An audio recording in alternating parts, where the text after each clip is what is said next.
Oh, we got a few more minutes.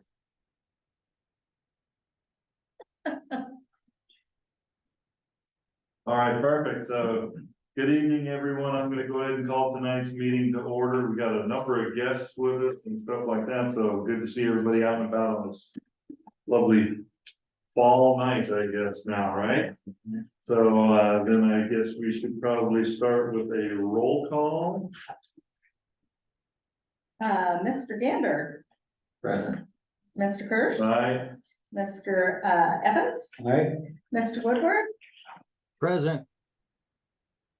I am Janet Zion Hall and we're expecting Denny shortly. Tony appears to be absent. Okay, well, anybody on the board here tonight that may have a potential conflict of interest is your opportunity to get it on the record. If there's nothing at this time, if something comes up later in the meeting that could be a potential conflict, please state it at that time. Announcements, does anybody have any announcements that they would like to make to the group?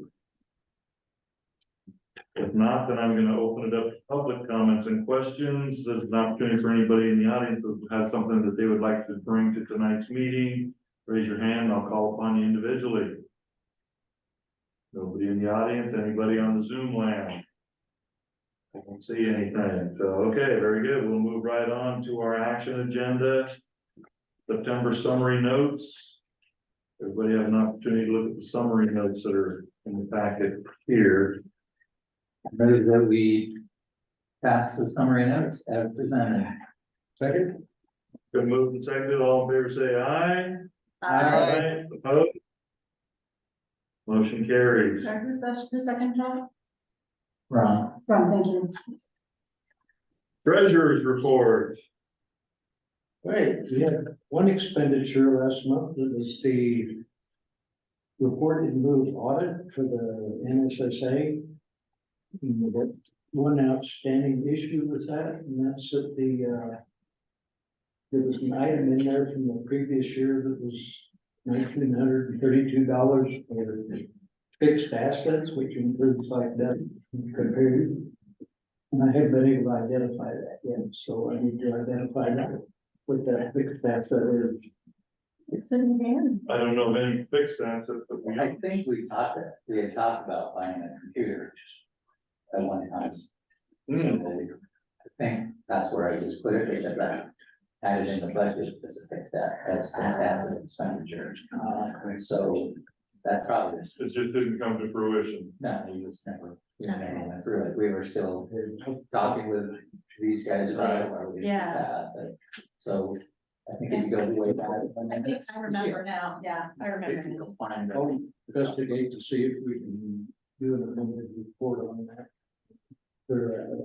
All right, very good. Thank you.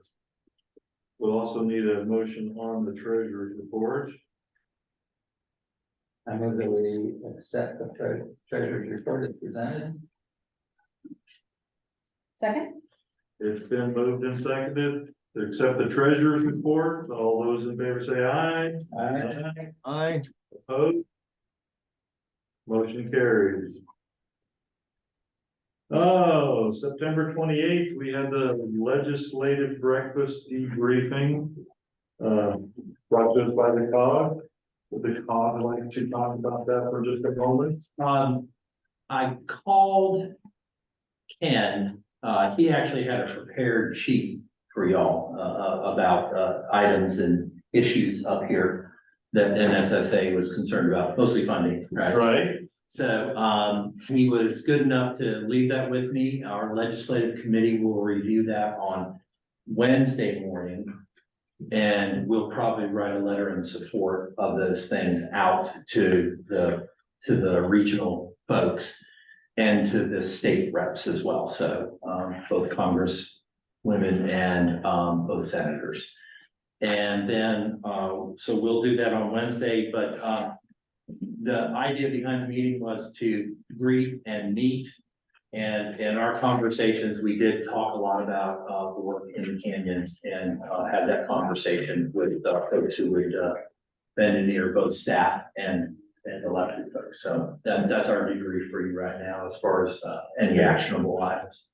plenty of plenty of, high-ranking elected officials there, that's for sure, but it's nice to see everybody getting together in the room. And the bacon and eggs were really good. Glad you enjoyed that muffin. That was good. COG staff report. Well, you have it in your packet.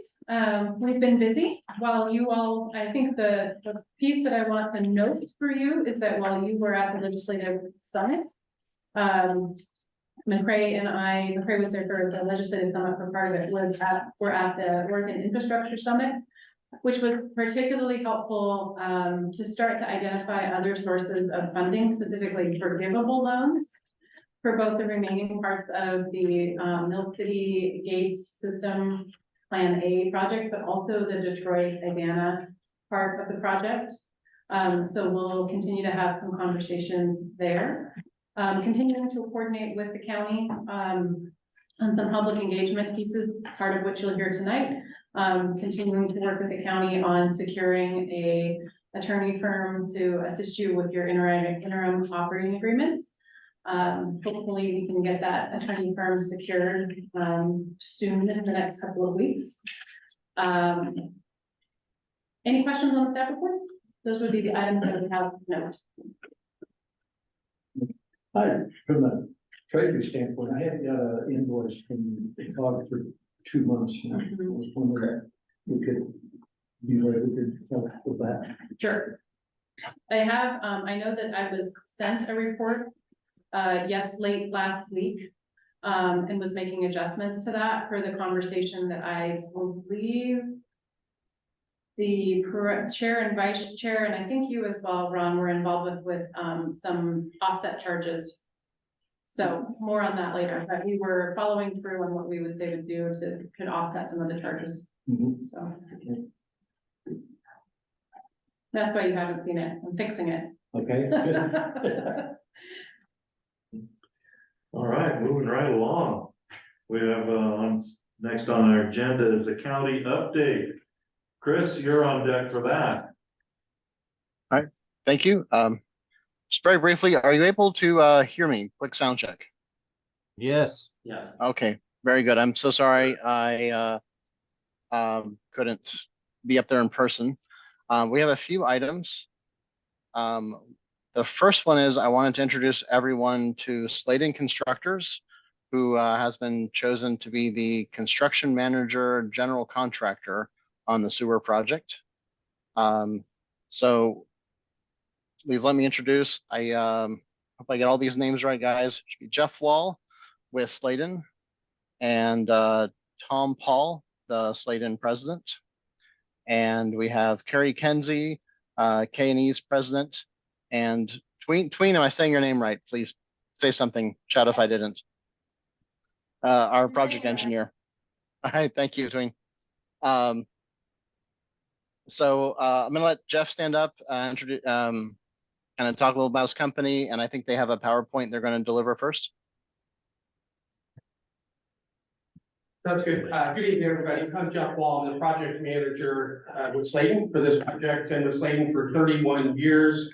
And almost all I've done is water and wastewater. So super excited to be part of this project. I've also done a lot of alternative delivery, which is the CMDC project. So we're super excited to be part of this. And today we've got Tom, who will walk through an introduction. Tom's the president of Sladen. He's excited to be here as well to walk through who Sladen is. Bye. Is it okay if I just come and sit here and can we be casual? Yes. Okay, I thought so. Well, first of all, everybody, thanks. We got a bunch of documents only up on the screen right here. So Give me a sec. thank you. I'm glad you're not the only one that goes through that. Yeah. When you, Yeah, I know. can you see them now, Ken? Yeah, perfect. Thank you. We're good to go? Yes. So we're gonna introduce Sladen today. I'm Tom Paul, I'm the president of Sladen. As Jeff said, he's a 31-year veteran with Sladen. I'm a little newer, I'm less than a year with Sladen, but I've got 40+ years in the water wastewater business. So let's go to the next slide and we'll talk a little bit about the company.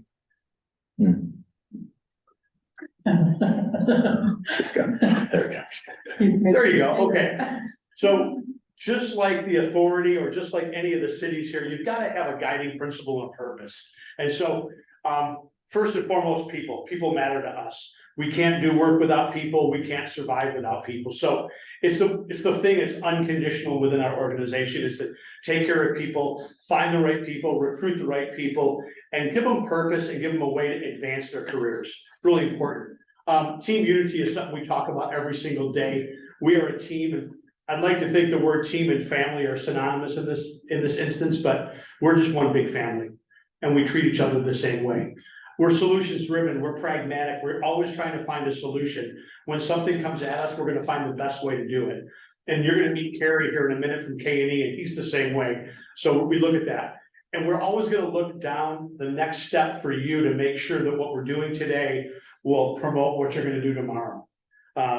As this system grows and has become more robust, we can't forget that what we do today is the foundation for this new system. And so we've really got to think through that.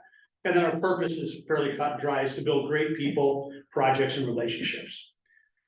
You can go to the next one now. It's hard to see that. That's our safety slide. And I'm just gonna really quickly just explain safety. Everybody on our job has the responsibility to treat each other safely. Everybody on our project has the ability to shut the project down if they see an unsafe act. Safety is driven from the top down and from the bottom up. We continuously win safety awards, regionally and nationally. Our safety numbers are phenomenal. And again, it's because we treat each other like family, that we can go in and identify hazards and make sure that we don't let each other fall into those traps. And that's just, it's good for you, it's good for me, it's good for everybody in this entire thing. The one thing I want to see is that everybody goes home in better condition than they got to work that morning. And we really work hard to do that. I'll let you go to the next one. So we're founded in 1984, literally down the hill in Staten. We run between 120 and 150 employees, and we've just been doing really well lately, so that number's gonna go up, and we do about $90 million in annual revenue. Between 75 and 80% of it is an alternative delivery or collaborative delivery. That's the CMGC platform that we won here. Or we do design build, and that's another one of the mechanisms where we would partner with Keller and bring the project together as one team. We are a part of we're a subsidiary of MWH Constructors, which is a larger company based out of Broomfield, Colorado. The regions we work in, you can see are Northern California. Our hub is in Oregon. That's the majority of our work. We do work in Washington. We recently won a job in Idaho, and we have gone into Montana. So that's kind of our geographic area where we work. So there's two styles. Well, let me say, there's delivery types. Let's go through those first. So progressive design build is the one I just talked about. That is where you would pick a designer and an engineer all on one team with a contractor, and we would procure the whole project. Or CMGC, like we've done with this one. Or there's another one, just design bid build, which is a more traditional hard bid project. So if you look at the pie chart, 75%, 74% of our work is alternative delivery, 11% being the PDB piece versus the CMGC piece. And then we still do design bid build 15% of our work, which is really beneficial to you, because when we start to do these early estimates and work towards the GMP, we understand what the cost of work will be because we hard bid it, versus other contractors or designers that just use a factor when they come up with the numbers. And then the breakdown of our work, so civil work, dams, that sort of thing is 12%. We do wastewater. Right now, the driver's right in wastewater, that's 55% of our work, and then 34% of our work is in water. Right now they kind of tail each other. You build up wastewater, and then you build up water, and you go back and forth, kind of toggling back and forth. So that's kind of our makeup of what we do. Is there any way for you, hey, Carrie, let me just get that, can I get that PowerPoint? Yeah. Because I want to make sure I hit everything, oh, there you go, perfect, put the people on the other side. I hate to say I didn't memorize this. So, what we're gonna do during pre-construction, this is the most important part of the project, because it sets us up for success. So we have a full estimating department that'll take Keller's design, we'll estimate it, we'll schedule it. I'm gonna jump around a little bit. We'll look for value engineering ideas and constructability ideas, how to make it better so that we as a collaborating partnership can make the best project we can and get the best value of the project. And then we have something else called digital delivery, and I don't know if you're familiar with that term, or BIM, which is building information modeling. That's doing things in 3D. And so it's kind of, well, you can see it a little bit. I'm gonna stand up. You can see it a little bit here where we can actually draw everything in 3D and start to look for issues. What's in the way underground that we need to worry about? How will everything work within the confines of where we want to have the site? And as we roll into construction, what that does is allows us to do something called digital rehearsal. Sorry, I'm looking at John. So what we're actually doing is we're building it in advance of building it. And so that allows us to get rid of problems and issues along the way. And then constructability and value engineering work hand in hand. And then last is contract and procurement, is how we can go out and get bids and get the most advantageous value for the project.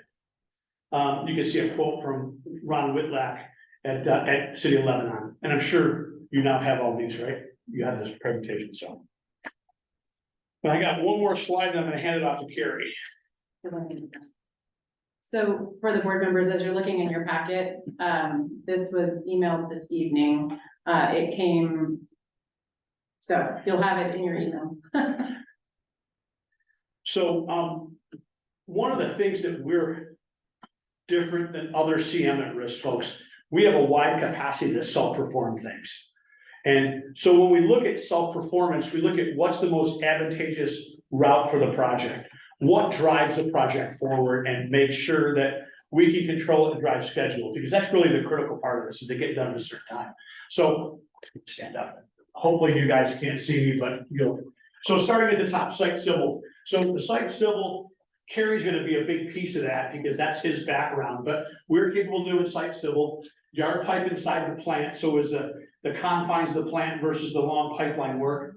Structural concrete, we have crews that do structural concrete, as well as structural metals and structural concrete. See that one? Process mechanical, so the equipment that's gonna go into the plant, we can handle plumbing, we have licensed plumbers, and then setting of the process equipment. So that's kind of the nuts and bolts of it, but the real piece that we're real proud of is the commissioning part. So we'll be able to help you start up and commissioning it with Keller support and train anybody that's gonna operate the plant, so that you have a sense of confidence when we hand the plant over to you. That's really a critical piece of this. A lot of other folks won't do that for you. They'll just kind of start it up and say, there you go, here it is, and here's the keys, and good luck. So then I'm gonna hand it over to Kerry, and he's gonna talk a little bit about cleaning. So if you're with you. I'm just gonna sit right here. Hopefully, it doesn't say structural concrete plate for you too. Is there a slide? There's just a couple, I think. Yeah, it's just after this one. So, again, I'm Kerry Kinsey, Caney Excavating. Me and my business partner Eric, we started. You go to the next slide, it's got the picture. Yeah, we started Caney in 1998. With just the two of us.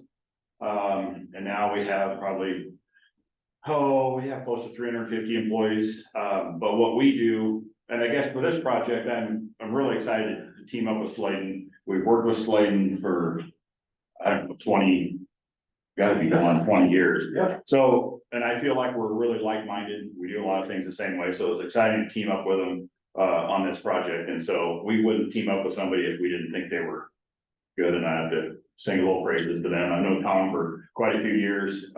So it's been a great partnership working with them. So this year, so we've I guess, so we do a lot of, we don't do pump stations and stuff like they do, but we do the pipelines, site work, civil, you know, so we build a lot of roads and a lot of utilities and stuff like that. We've worked up in this area quite a bit. We have quite a few people that live in this area, Gates, Mill City. I don't know about Detroit, but Where's your office at? Salem. So we are in Salem. We have one in Redmond and then one in Sitka, Alaska. So if anybody wants to go to Alaska, but didn't get no takers.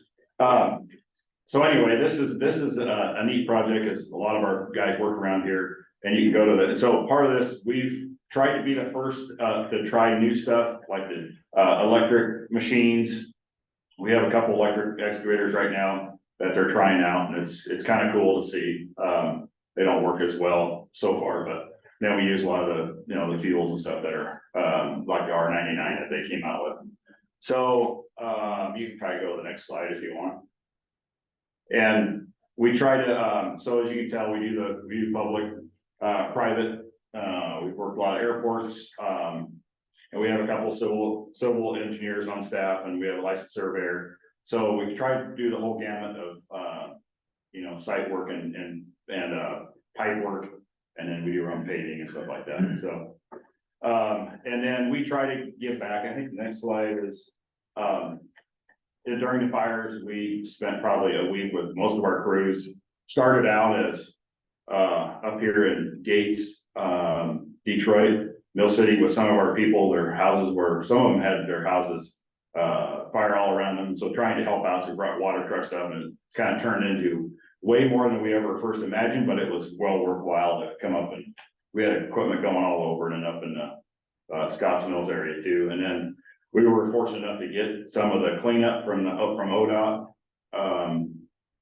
We ended up finishing up, we ended up working on all areas of the state. We ended up taking over for two of the contractors that, I don't know what their issues were with ODOT, so we ended up spending a couple years doing that, so it was good and it was exciting, and so that's just a little bit about us, but appreciate the opportunity. Hey, just before we wrap it up, and we'll go through some local contracting, but, and I'm gonna speak for Kerry, because we do speak for each other, we're handshake people. I know we're gonna have a contract, I know that's important, but if either one of us tell you we're gonna do something, we're gonna do it. And either one of us puts our hand out, we will support each other, so we are very much about a handshake. I know contracts are necessary, but having trust in one another is a big thing too. And so we trust one another, and we want to extend that to you folks too, because I think this whole relationship is about trusting one another. The actual building part is actually, believe it or not, the easy part. It's about how to get to the end of it and be happy with one another. So I don't want to speak for Kerry, but I think he and I have worked enough together, and I think we can speak for each other that trust is a huge thing. It's keeping the people who are working around, because they're inconvenienced, and trying to keep them happy. And I feel like we both, us and Slade, have a good reputation for keeping people happy, making sure they're. Try. Yeah, you try as much as you can, but it is an inconvenience to go digging down our street, but just the little things like having an extra flagger or helping them get in and out when there's a problem goes a long way, so. Or watching somebody's car, and you know, whatever it is. So, okay, I think we got a couple more slides, and I think we're done. Local contracting. So I want to show you a little bit about what we do in the Pacific Northwest, and we've got a fairly large footprint in this area. 200 slides got to break down the state. So as Slayton, we've delivered over $2.5 billion in projects, $1.8 billion in Oregon in the 30+ years we've been in the area. We're alternative delivery specialists. There's not many folks that understand CMGC to the level we do and how we can support you. And we have all these internal systems that allow us to be very nimble and quick. At all costs, we're gonna go to local subcontractors, designers, engineers, suppliers. Anybody that's around here, we're gonna reach out to whoever we can, because it's best that the money stays in the canyon. We firmly believe that's the best way to do it. And we wanna create permanent local jobs and build long-term growth in the community. It's very important for us. I go through all those little project dots on there, but you'll have the PowerPoint in your email inbox tonight, and I'm sure you can go through it, and it'll be real exciting for you to look at it. And then we go to the next slide. And then what we've been doing, we deliver quality. As I said before, you know, our reputation is the most important thing we can bring to the table. And I think both of us have stellar reputations, and we would never compromise our reputation for anything. It isn't worth it in this industry. And so I think our dedication to this area and how hard we work and how we make sure our people are good and our clients are happy just speaks volumes. And so that's kind of who we are as an organization, both of us. And I think that's the last page. Okay. And I want to open it up. I'm sure somebody has a question. The mayor always has a question. The mayor always has, no matter how many of these do, it's the mayor that has a question. We have two mayors, it's all guys. Oh, no, I'm kidding. You take one mayor and I'll take one. Seriously, I am tickled to have both of your guys' outfits on board with this, because the local is, important, but both of you do have stellar reputations, throughout the canyon in Oregon. So I'm really impressed with that. And I appreciate all of that, but I would like to ask the question of how long does one of these projects typically take to build a sewer treatment facility? Oh, gosh, we've taken a short, Jeff's looked at the schedule. So typically in the 2 year. Because our dollars run out at the end of 2026. Well, then it'll be done by the end of 2020. That's all that is. Because, I'm saying we build a variety of sizes of plants, so. but the trick is you probably won't get to start breaking ground until the middle of next year. You know, it's how to get creative to start spending those dollars. And I don't wanna say it's trying to spend the things early, but equipment right now is very long lead. Right, Any piece of equipment, so starting to buy those things early now will actually help us in the long run, which will help accelerate that construction piece of it. that's perfect. And then the pipeline part, we pretty much work Yeah. year round anyway. I mean, And that was one of the beauties of Slayton and K&E teaming up, so. The resources from both our companies allow us to work in multiple places at one time, which allows us to accelerate the project. Don't say too much, there's two mayors, you remember that, one thing you tell them, they'll never forget. So that's how it works. You know, you'll be partnering as well with Keller and stuff Yeah. as well, so I appreciate that. I know that, between your guys' experience in designing these kind of things as well as yours is building them. I presume you guys talk a lot during construction projects or even pre-construction projects, but. Well, pre-construction is probably the part where we Yeah. really gain momentum to get things together going. and know what everybody's Yeah. doing. All right. Mr. I Mayor. appreciate that. Yes, I see we have Mr. a Chair? hand up. Yes, Mr. Chair, Mary has her hand up, but we also have not introduced Beth Witowski. I hope I have that right. We would like for her to introduce herself. Sorry, Chris. We just had something in the chat room and see if Beth is on here and see if she can introduce herself real quick like. Hi, yeah, I'm here. I'm Beth Witowski, Regional Solutions Coordinator in the Governor's Office for Mid-Valley. I've been attending several of your meetings and following the project, and I know lots of you have had phone conversations with me and other conversations just to chat about costs and timeline and projections and all the other things that go into sewer planning. But thanks for letting me jump in. Thank you. Mary, you had your hand up. Yeah, I just wanted to, because we're still seeking funding, that we may have to have, Buy America type equipment. So just, as people are thinking about things, if we need to bring in other federal dollars that require BABA is what they call it. So I just wanted to just flag that. I mean, because it's exciting. I think, being able to react quickly and design and build things is great.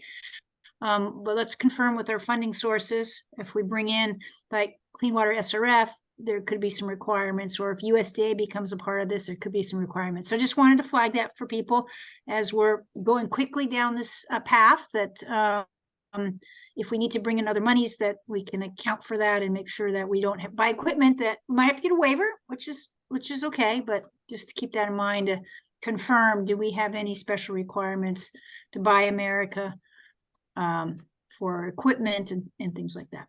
So. That is good to going down this road pretty fast, so it's nice to see the speed bumps. Questions from any of the board or anybody else for our contractors? Did you have any more, Chris? Because I interrupted you. So we got Ron Evans had his hand up here real quick. I just curious, as part of your handshake policy, do you have a robust change control system backing that up? Well, I really like to think that by the time we get there, there's no changes that we gotta worry about. There's always add one more guy down here. Well, Can't they put that pipe? So Carrie will tell you the same thing. The worst thing we wanna have is change orders, because they really disrupt the base work. So we really like to get all those worked out early. I think Keller does too. And the Yeah. more we get that stuff figured out early and eliminate RFIs or eliminate any roadblocks, it just makes our job so much easier. Everybody thinks that we're change order driven or we make money off of change orders. I think Carrie will tell you, you actually lose money with change orders. Well, it's my experience of change orders, when you find down to the final signing off of the contract, simplify things because you aren't going back and trying to figure out who ordered that, who said this, how much. Yeah.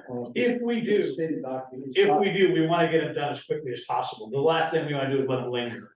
That's always a problem with Oakland. That's just never very good, so. And this delivery method really helps with that, the way you guys want. Yeah. Yeah, okay. I was gonna add to that, the CMGC alternative delivery method, it helps a lot with reducing change orders because we've been talking with Slayton, we've been coordinating already, and that's happening, they're getting up to speed, they're understanding all the details of the project already. And so then you come to the time where they're gonna do the GMP, they're well informed. They're just as informed as we are as the engineers of all the details. Yeah, I just had the experience of spending 2 months trying to close out a contract that didn't happen and spending half an hour closing out the next one that I did have. So, Yeah, let's make that a goal for the project. We don't have a lot of change orders. it's better not. And if we can get them done early, yeah, we're gonna find things, inevitably, we're gonna find things, right? But it's how we Customers saying, can you add one over here? Can you put that over there? Yeah. Can you make this a bigger pipe? That kind of stuff. Yeah. That's what it. just don't go plate anything, that's the whole key to things. We need to keep it in control, that's the start of this whole thing, is to have a reality to it though.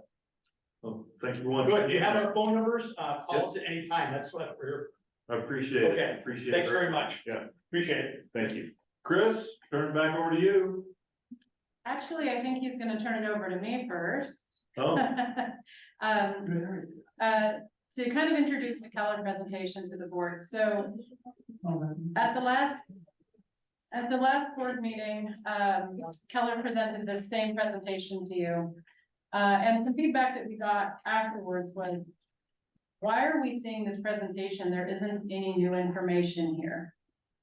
And we realized we needed to frame this a little bit better for the board. As part of the getting ready for submitting the facilities plan for the start of the review, which is the start of getting ready for the permitting. And I want you to know I practiced that with Chris ahead of time. DEQ likes us to do a public engagement process. And that public engagement process starts with this board. And so what Keller is presenting to you is the beginning of the beginning of the beginning. The information will not be new. It will not be new to this board, but it will be new to your communities unless they've been following along. So they're presenting it to you. They will be presenting it to your city councils. They will be presenting it to your communities. There shouldn't be surprises here. There shouldn't be new information here. For Detroit and Idana, the information is largely about Mill City and the Gates project, because that's where we are in our process. But consider this a preview of what you will one day receive. And so with that, I'll now turn it over to Chris and Peter.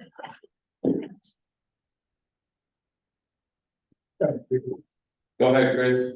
You're muted, Chris. There you I go. was muted, wasn't I? Sorry about that. Okay. Yes, as Laura mentioned, this is what we're going out to all 4 of the cities and presenting to them as part of our engagement, but we're also getting everybody prepped for those open houses that are coming.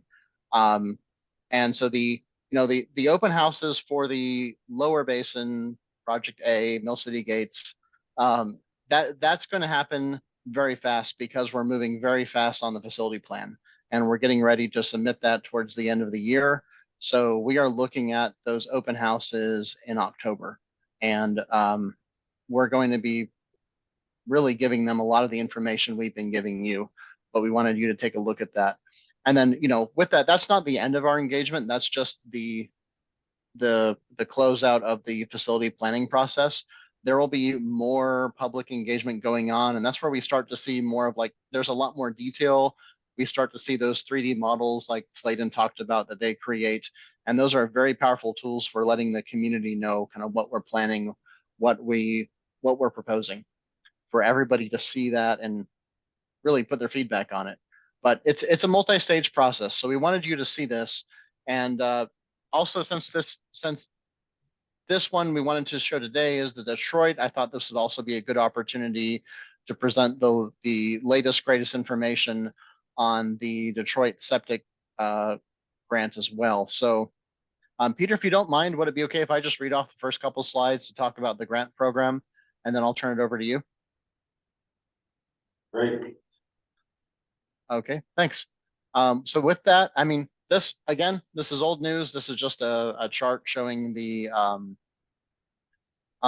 distribution of the project. So I won't really dwell on this for this board, but we do want to just reiterate this with the community so that everybody kind of sees that they know all the different components of this project. From Mill City, you know, it's the sewer system, but there's a lot of components to that sewer system. For Detroit Idana, we are master planning out that sewer system as well. We're doing the facility plan so that we are ready to go when we receive that funding. But we're also doing the transitional septic system, and that has residential and commercial. Again, this is all, you've all heard this before, but I wanted to just explain that intent. So the next slide, please.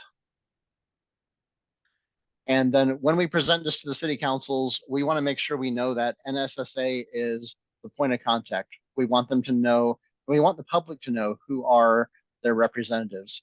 So when we have that for each city, where we're going to emphasize who they are, we know it's a small community. We're not really handing out your business cards. We know they know how to reach you. It's a small enough community. They know you. And that's really helpful for us as well, that you're that point of contact with them. So we want to make sure they know how to get hold of you, and also that you're involved in determining the governance structure. Right. Next slide. Sorry for my cat noise there. So this is just kind of an update real quickly on the residential grant, so that you know where things are. This is the latest. This information was current as of, I think, 2 weeks ago, so we might have gotten a few more. But there in Detroit, there are 127 properties eligible. Obviously, we're saying that to Detroit Council. There are other properties that are eligible outside Detroit that were fire impacted, but we'd like to give each city their own city-specific information. So out of those 44 applications so far, we've gotten through 15, but we're processing more every day. COG has issued over 50,000 in checks. Marion County has issued 70,000 in checks. And even though we've gotten a big stack of applications in, we're still doing outreach to try and reach more and more owners who may not yet be aware, or they may think they don't qualify for the grant, and we get a chance to reach them, and then all of a sudden they realize, oh, I can get a check. So we haven't stopped any of that outreach. Okay, and then next slide, please. So I put this together just to kind of show and this is good for NISA too, because you saw this before when we were putting together this grant program, but just to kind of put it in a visual, there's a lot of steps that happen in the grant, and we have a kind of a permitting and a grant approval process that go hand in hand. So essentially the takeaway from this is that once we make contact with the individual commercial owner, there's quite a few steps that have to happen before we can actually break ground and start installing the septic systems. So, and the main one is getting the system designed. So we have a commercial septic designer under contract. He just does commercial septic systems. And he's now fully engaged and working with the property owners. Basically, as fast as I can feed him the information, he's jumping on it. But right now, a lot of that is in the research phase. So there's a lot of background information on what used to be there. What do they want to do? What did the permits look like before? So he's doing that. But we're also getting under contract additional help to do excavations and to do like utility locates to actually verify what's underground, because a lot of places were were done a long time ago. We may not always have the best records, and frankly, some records were lost in the fires.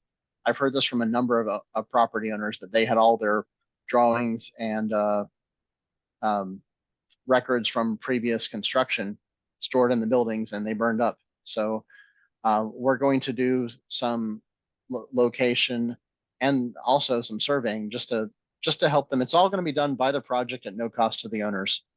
And then once we have those plans in place, then we can start the permitting process. We have to get the permits in place before we can sign the agreements. But once we get the agreements signed, then we can start issuing them checks to reimburse for the cost. The end result is that the project paying for 100% of the cost of their commercial septic systems. So that's it in a nutshell. We've been going through that process in parallel with as many applicants as we can get hold of. There's a lot of steps in it. That's really the main takeaway I want to show is that once we get it going, then they'll start moving fast. So with the next slide, I'll show kind of where we are, and then I'll stop talking and hand it over to Peter. So as I mentioned, we have, oops, did we go 2 slides? Yeah. So just, we have the septic design consultant under contract. We're in the process. I'm hoping to have them very soon for locators, excavators to dig our test pits and to do survey. And I also wanted to give, and this is good for this board to hear this too, because this is current information. We're always trying to find out the best way to keep you updated. But just where things stand with the commercial septic grant. So we identified, originally it's 54 properties. One of them was federal. So there's 53 eligible properties. But out of that, there were 31 property owners. So many people owned more than one property. Out of those, we've had responsive contact with 28 so far. There's only 3 that we haven't, and I've just gotten some leads on those. So I think we should be able to contact the remaining ones this month. Out of those, only 4 basically declined it. As simple as they had it paid for by insurance. They said they wanted the money to go to help other people, or we have some sort of other solution and process like Canes Marina. So I put all those together, and you know, the other 27 people, not including those 4, are in some stage of the grant process and trying to get them under design. Out of those, I've met individually with 15 of the owners so far. I'm trying to get the rest in some sort of consultation. A lot of the contacts have just been, we're not sure what we want to do. We'll get back to you later. So I'm in the process now of reaching out again to follow up, just to kind of emphasize the timelines, make sure they take advantage of the grant. We have received, that's actually not correct now. I received 2 more grant applications since I put this together. So now we've received 13. Those are the ones where they've actually put everything into a grant application. That's what kind of starts the process. There's not a lot of information that goes into it, but it does let us kind of create a file. And then we put together as much information as we have, turn it over to the septic designer, and he starts the research process and starts designing. For that, we've already got him on board on 9. I just sent 2 more over. So now he's working on 11, and we'll just keep feeding him more properties to design so that we can get up. It's going to be a blitz of a lot of commercial septic systems put together and a lot of permits going out. This is going to be a busy winter for him. And I think I had one more slide here. Or was this the last slide? Is that Peter's or? Yeah, there's last one here. Yeah. So we're going to also provide that information on those uncontacted properties to the city, just to see if there's any additional information. One of them was actually a church, and the pastor of the other church knows them. One of them is a realtor, is going to help us make contact. And we've been working with some realtors as well to find out about properties that are changing hands, because Sometimes the property's not sure what they want to do because they're selling it, so they don't engage. But if we're able to get in touch with somebody who's under contract, they're planning on taking the property over, so it makes sense to work with everybody together. And that way the design kind of serves what they envision for the property. So doing all this while the property's changing hands is kind of complicated, but the important thing is that we've been able to find out about it.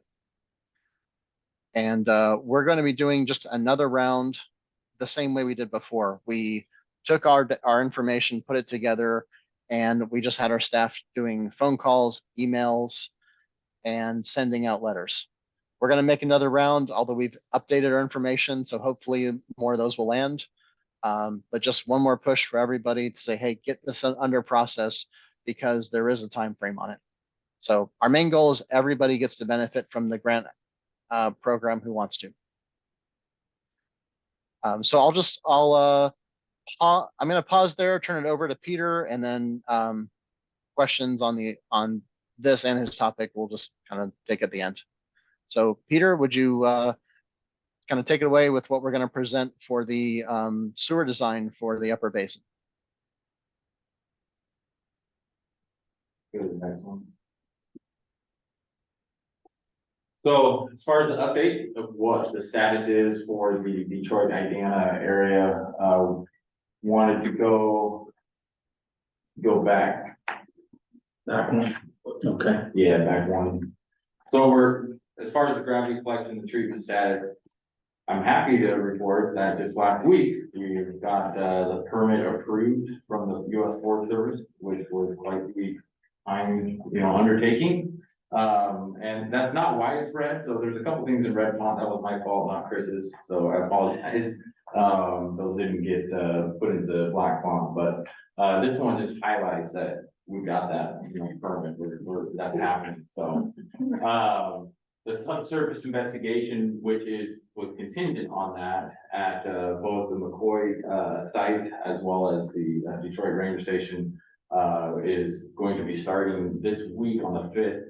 They're going to be doing utility locates, and then next week starting test pits. I believe I can't remember, it's a week or 2 weeks that it's going to take to get through all of that. Those test pits, stilling basins, and installation of some monitoring equipment and so on. So very excited to get to that point that we can get them on site and start with some investigations, and we can have those sites.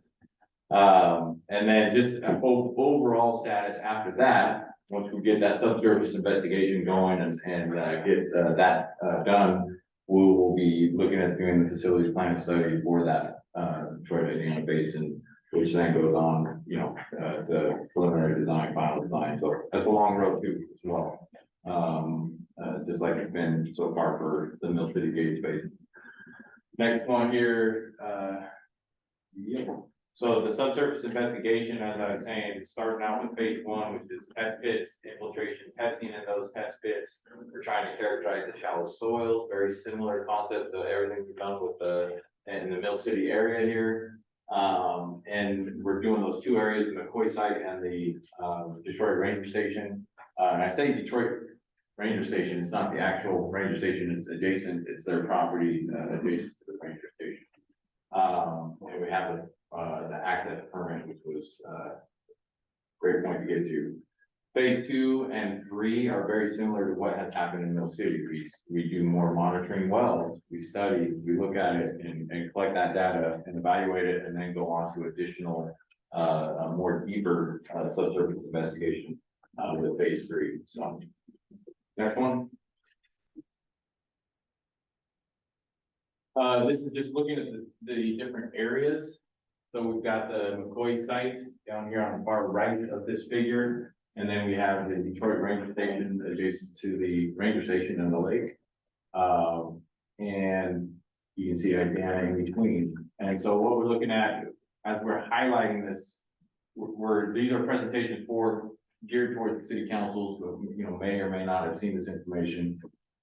Just acknowledging the 3 basin rule, which is a challenge for these projects, which is North Santiam, McKinsey, and Clackamas rivers cannot discharge to surface waters. So that's, this project has been working with that and looking for ways to, work within and compliant with that, criteria. Looking at the search criteria, looking for sites, we are looking at distance from the North Santiam River and as well as the Detroit Lake. And then we're looking for compatible soils and geology.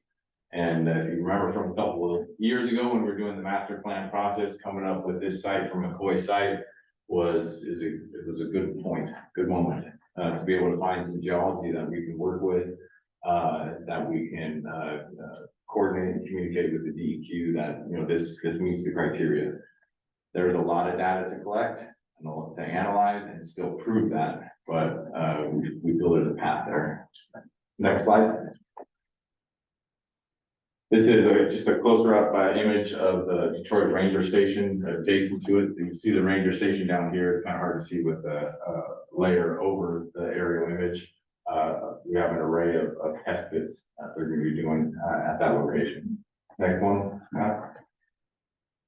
This is the McCoy site. We have monitoring wells, which are not going in the first phase, as well as filling wells to monitor the creek levels. But we do have the test pits that are going to be going in with the first phase. And so this is the highway down here, right off the river. And then there's a quarry that the Forest Service has, and then this is the McCoy, a road that goes up to McCoy Recreation Area. Go ahead, Scott.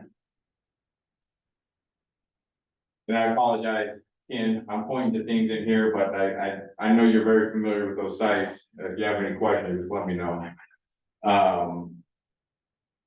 The phase 1 and phase 2 subsurface investigation, these are just an example of what we're looking at when we're doing the subsurface investigation.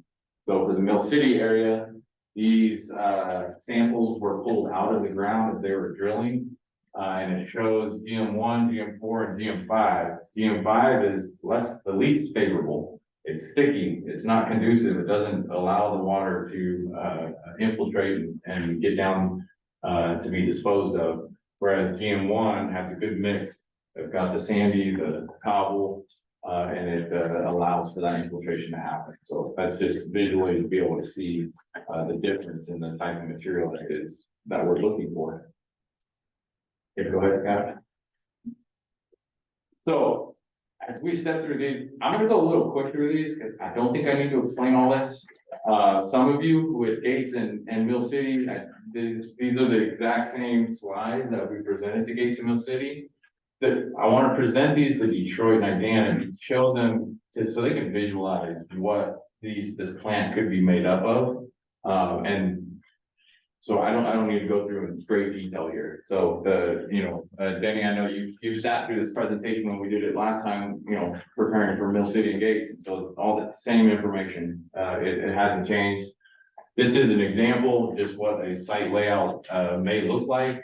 The one thing guaranteed is it will adjust and it will change as we go through design, as we go through property negotiations and that acquisition.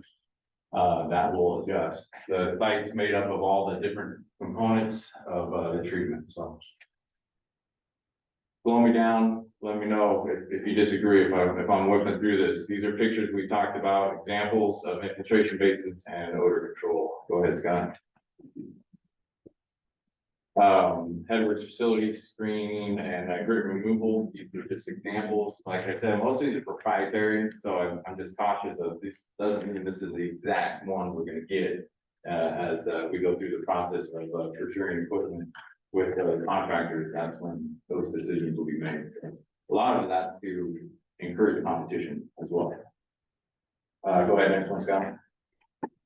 Influent pump station, secondary treatment, these are the SBR basins. This is again an example of one type of equipment for SBR system. Go ahead.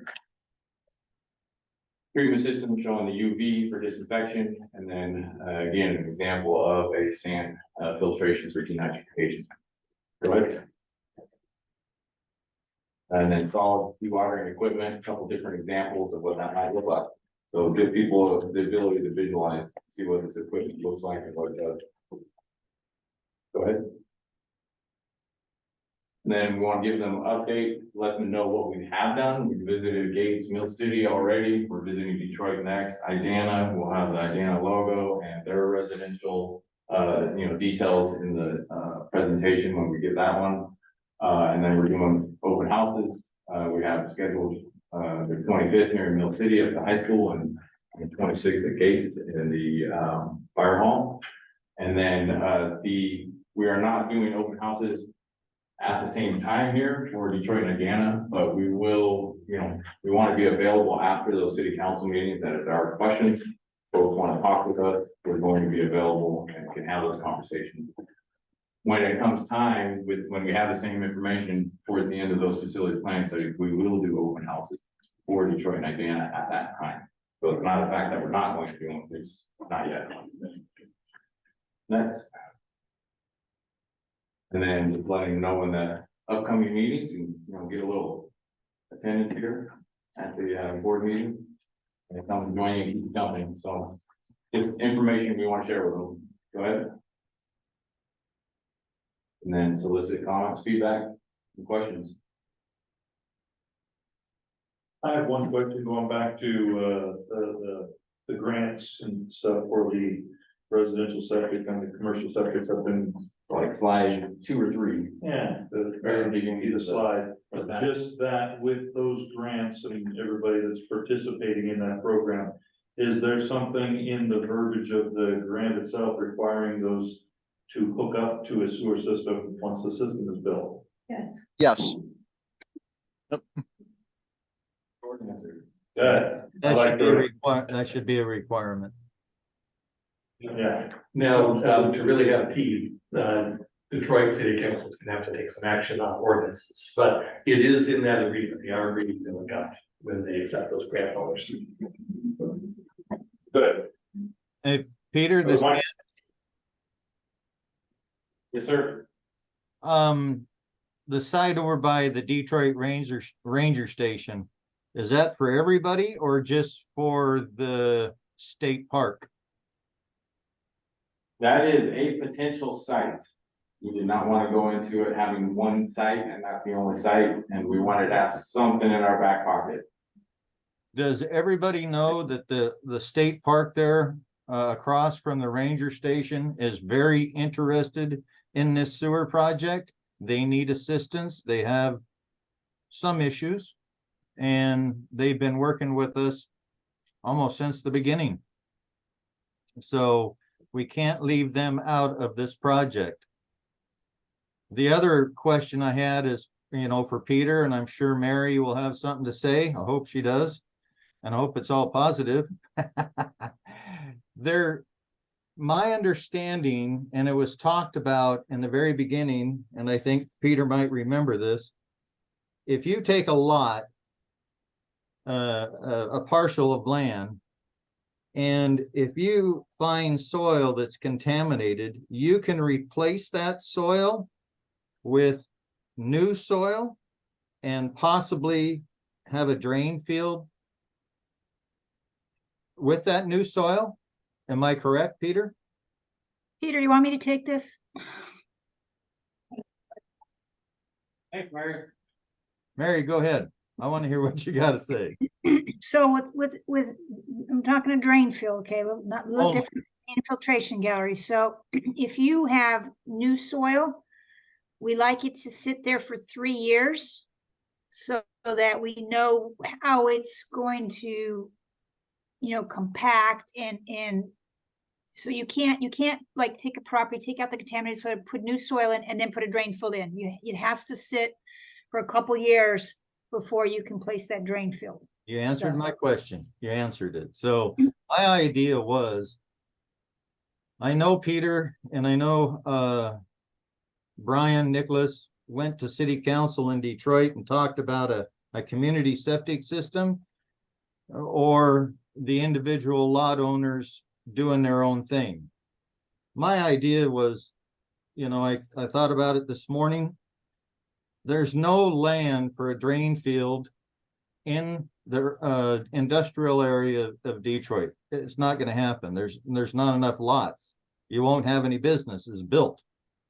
So since we're already thinking about pumping up to Idana,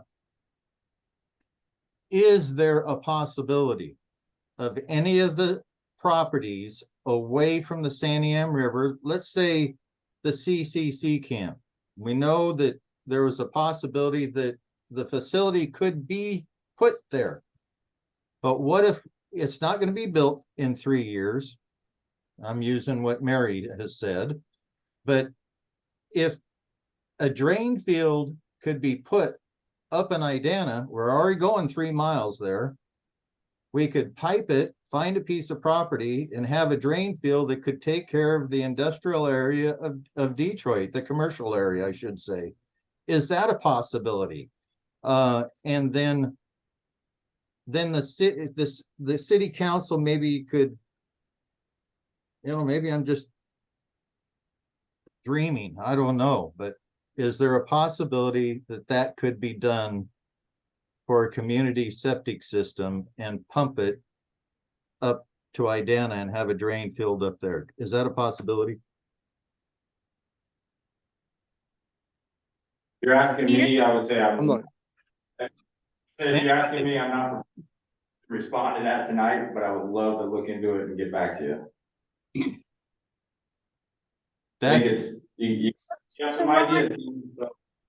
So Ken, when you're looking at a situation like that, so Keller would need to know, what the flows are and the concentrations.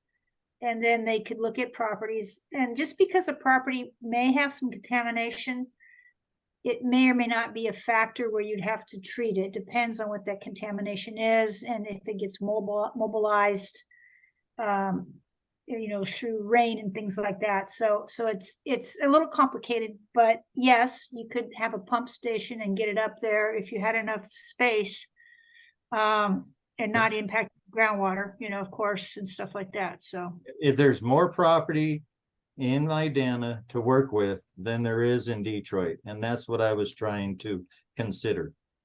And I know that Detroit City Council said they didn't want any part of a community septic system.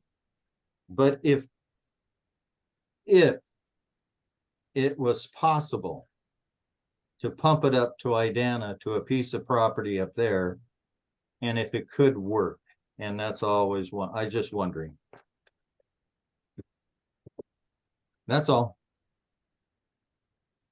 Okay. Thank you. Just, you don't think the council has ever made a statement that we're not interested in a community septic system? It's just that we don't have the land mass. And when you talk about aggregating private property, then you come into all kinds of questions related to liabilities and future actions of property owners that could affect those who are using a communal system. So it didn't seem possible, and I think that's what the council thought, rather than simply not interested. No, I understand. It's just my way of just putting it, and maybe it's not the right way, but I appreciate it. So Ken and Denny, the question I would have, let's say they could find a piece of property, Keller could calculate what, the drain field plus replacement. Who would get the permit? Who would DEQ issue the permit to in that case? Would that be something that the city of Detroit or city of Idana would have? I'm assuming the city of Detroit because it's the businesses from Detroit. Or would there be some other entity formed? Because we need to issue a permit to an entity. So anyway, just you guys are thinking about that, like who would be the permit going to? And we don't want to have like 10 owners on a permit, right? It has to be sort of a business association or something like that would get that permit. So again, maybe doable to explore that, but Appreciate it. We're working on it. Okay.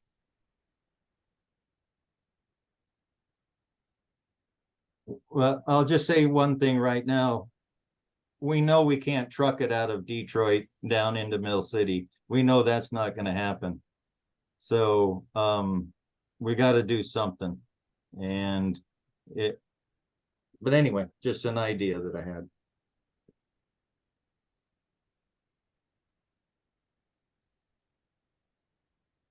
Okay. Huh? Moving right along, you're done with yours. Stop there. So. Board up next. Yes.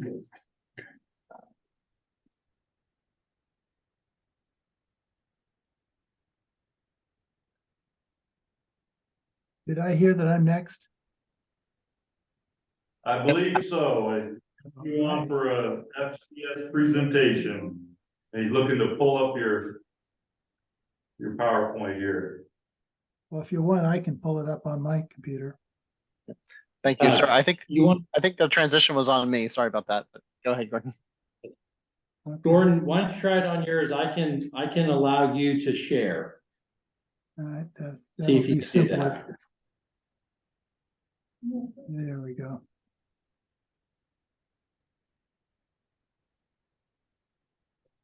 Are you trying to share? Can Okay, you- there you are.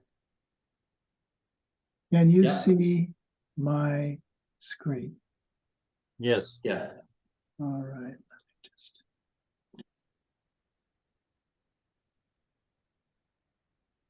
All right, this will be a short presentation, mostly recap and process to get you ready for the next two steps in my analysis. Just first of all, to recap, where are we so far on the financial side? Last month, I presented an updated business plan analysis, and that's a term I've been using for a relatively simple snapshot at a point in time type of analysis. But I did it for a lot of scenarios. What about phase one, which that's the term I'm using for Mill City and Gates. So Lower Canyon, phase one, Mill City Gates, it's the same. So I did that for phase one and also for phase two, also for Detroit and Idana, and also for combined.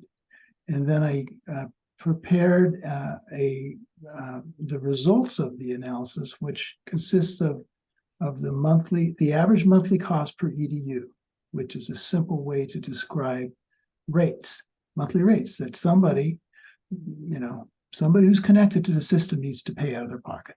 There's got to be enough pocketbooks to pay the bills of the utility. And I had a lot of different scenarios for outside funding because that is the big variable.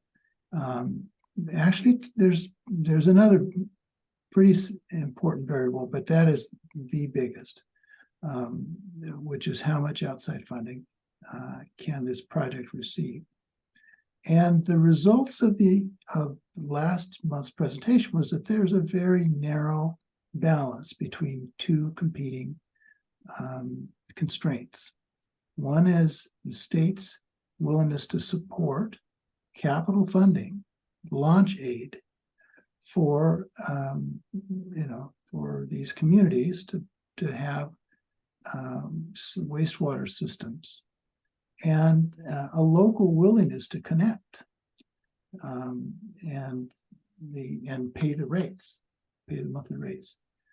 So the thing we saw was that even with a very high percentage contribution from the state for the initial costs, that there would be very high rates. So if either party decides that's too much, then the balance doesn't work. It's a narrow balance.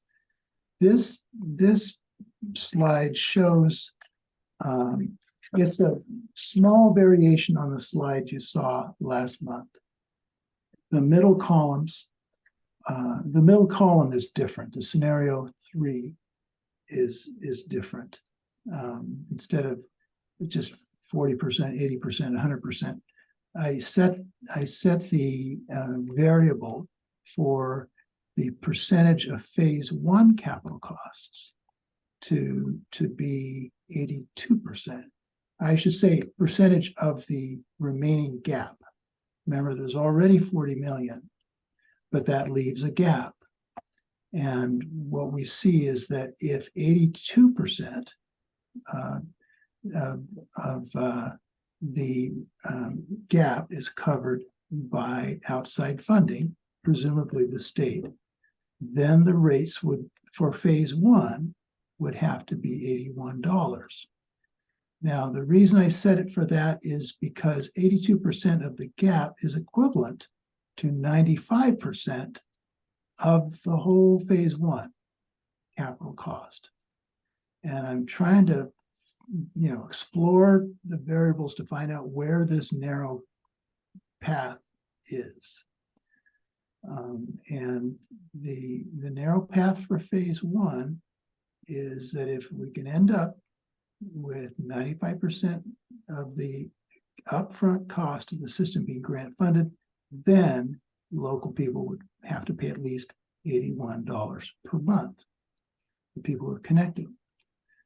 After phase two, and remember, I made a broad assumption about 2027, a couple of legislative sessions away, and enough to add inflation, but not so far in the future that I would need to incorporate growth in personal income. It constant dollar calculations get a little funny when you go way out.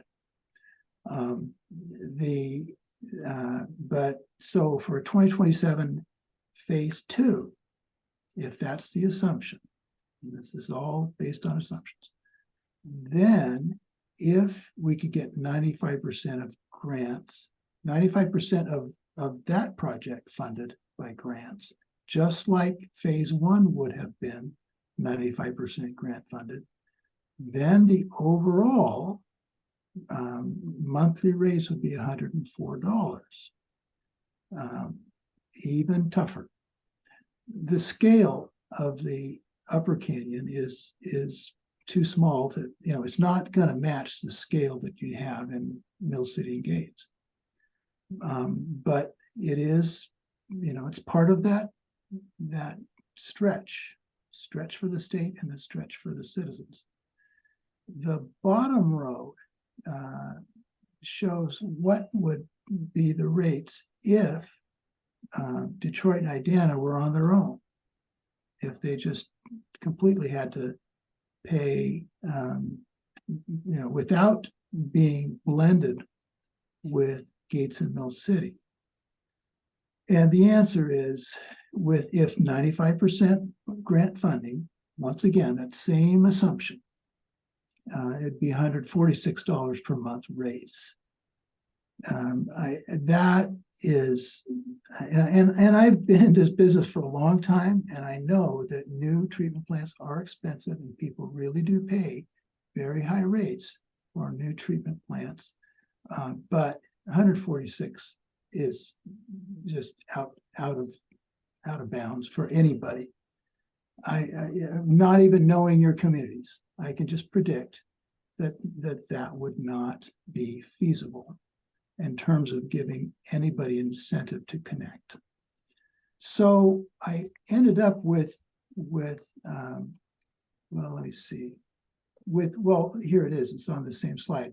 Two basic findings from these results. And again, I'm summarizing from last month. One finding is that if the rates are not blended across all four cities, phase two is not feasible. Detroit and Idana are out of luck. So their access to a wastewater treatment system depends on keeping the team together, on keeping the four-city partnership as the entity. Finding number two is that even with blended rates, there's a very narrow window of feasibility. It depends on approximately 95% state funding, which of both phase one and phase two, which would be extraordinary, and $104 per month per EDU, which would also be extraordinary. So that's how narrow the pathway is in terms of the financial feasibility. But I pointed out last month that it may seem impossible, to win the lottery twice, after having gotten strong state support for phase one. But nobody could have predicted 5 years ago that you would even be at this point. Nobody could have predicted a pandemic and a fire and a flood of federal money coming out to the states. And yet you were ready with the master plan. And for phase 2, you would be shovel ready. You would be even more ready to have actual design work done. But you might have to be in that uncomfortable position of doing a lot of preliminary work and then having to wait, because you can't do it on your own. You'd have to have a lot of outside help for it to get in the ballpark. Now I'm seeing a hand from Mary. Mary, do you want to ask a question here? Yeah, so Mill City Gates rate would be 81, but when phase 2 comes on, they would have to jump up to 104. Is that correct? That's correct. Or are you anticipating they should start paying 104 to bank some of that money? That's a very good question. And when I get to the process part, I'll be mentioning that our next step is to create a year-by-year financial forecast that will give us the ability to say, what happens if we accelerate the higher rates? Maybe we can reduce that overall load. My prediction is just a guess at this point, is that if you start saving in advance so that you can borrow less when you get to phase 2, depending on how long that waiting time is, that you might be able to get the ultimate rate down to 98 or 99 instead of 104. There are savings from overall savings from a pay-as-you-go funding, having that be the mixture instead of any degree of debt. So that's my my kind of conceptual answer, but I can't give you an answer from the model because that part of the model hasn't been built yet. But it is a question that I'm thinking about also.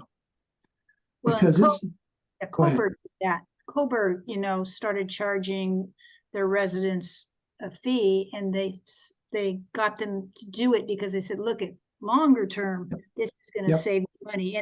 And they understood, and again, they didn't like it, but they were paying for sewer that they didn't have. So it is a model that we've seen that had success. So yeah, well, I'm interested in that too. I just don't have the tool yet to say what it would mean.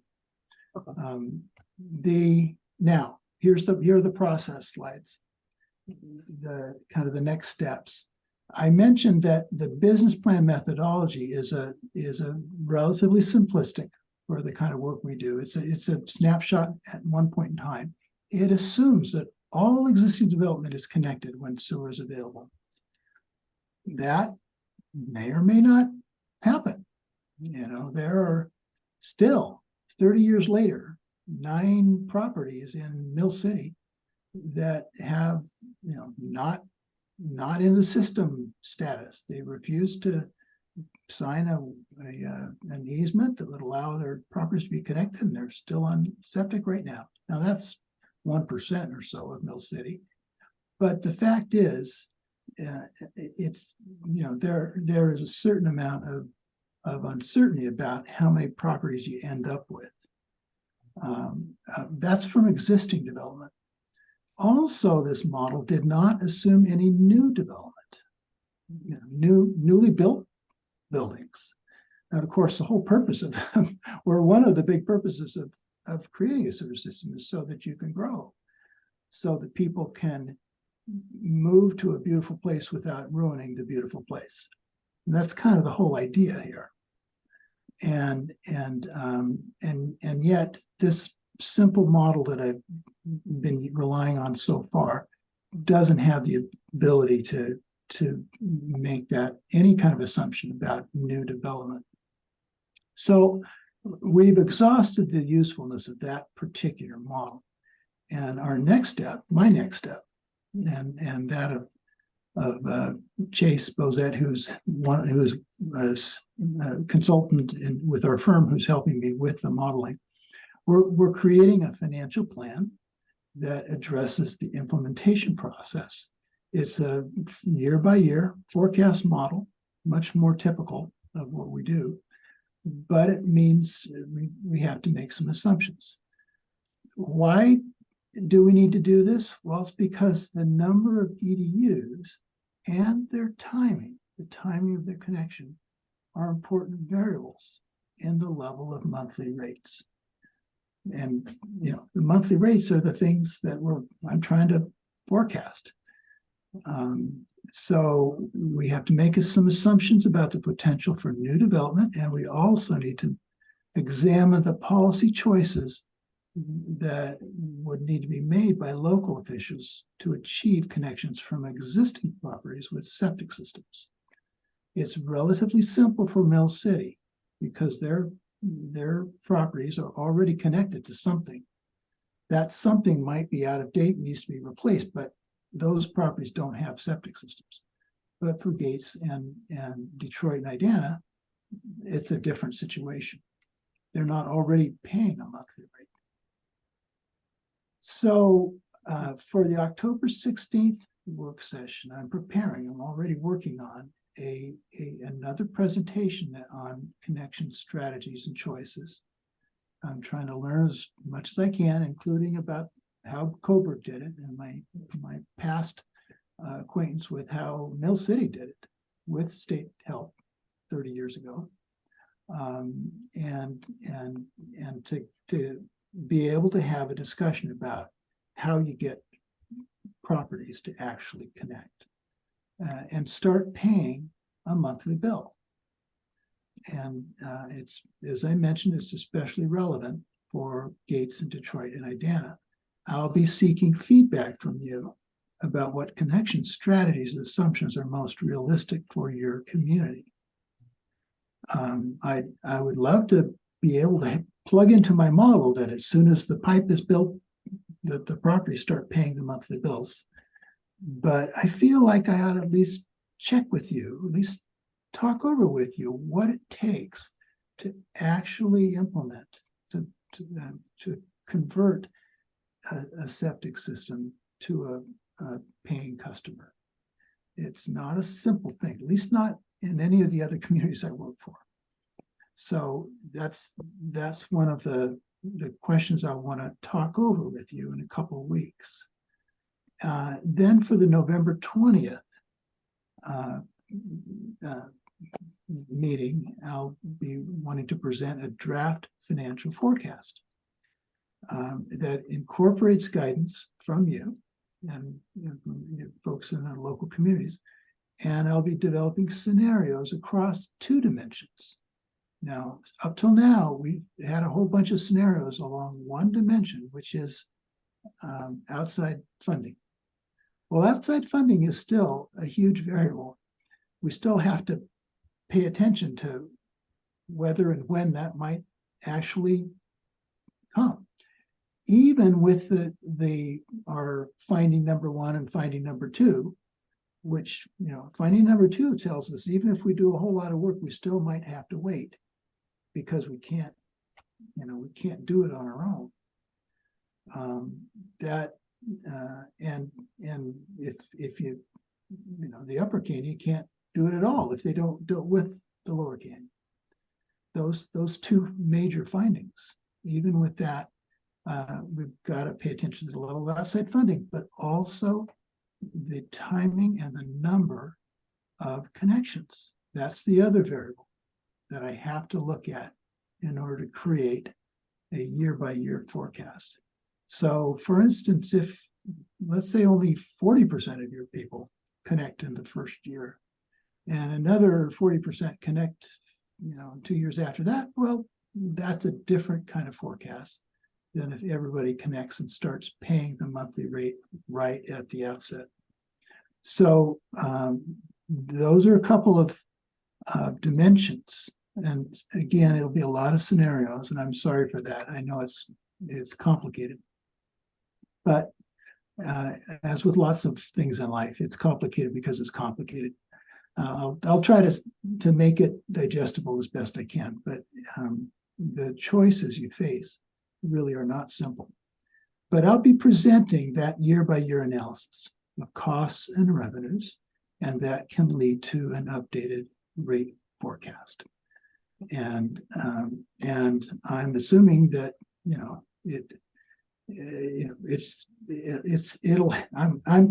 I'm hoping to be able to still be able to articulate that narrow pathway.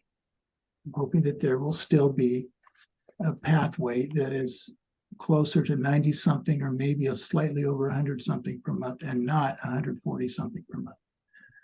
I just think that would be, that'd be enough to blow up the whole effort. But if it's closer to where we are right now, and if we can achieve a very high level of launch aid from the state, then that pathway does exist. And that's the goal here, is try to make that, to chart that financial pathway. So, any questions? Hey, yes, there's a question in the audience. Okay, Gordon, the estimates that you have provided been expressed in 2023 dollars? actually, they are in $2025. I was going on my assumption about when the construction of phase one would be complete. It is a little bit simplistic. I've been planning to get back to Peter and say, okay, when might these folks actually be able to connect? The folks in Gates, I'm not looking just to the construction of a new treatment plant, but the extension to new customers. So the model we're building has the potential to do it by quarter. Well, it seems to me, Gordon, that would be much more realistic if you would express Upper Canyon Phase 2 or Project B in $26 or $28, not $25. Right now. And see if there's all the other numbers. Okay, all right, I see. $25. Let me, you know what? Let me check my model. I'm curious about whether I did it 27 or $25. I should know this. I'm going to stop sharing and look that up really fast because I have the model open. I think the phase 2 might be in $2025.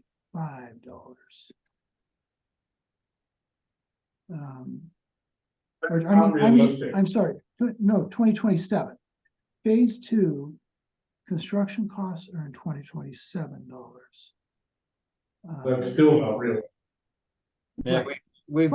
we're paying $190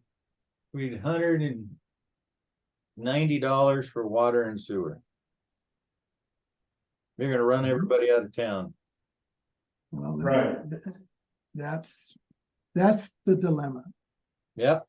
And also, we voted in gravity for the 4 communities. And now that everybody's putting in brand new septics, advanced technology, pressurized, everything, I don't know if we're going to be able to go gravity on phase 2 up in Detroit and Idana. We might have to go pressurized. There's a lot of people concerned about all the money they're spending. And this just a big concern. It's going to be an uphill battle. It's going to be a battle. We gotta do something quick. Uphill's a good word for it. Yeah, we're uphill anyway. I know.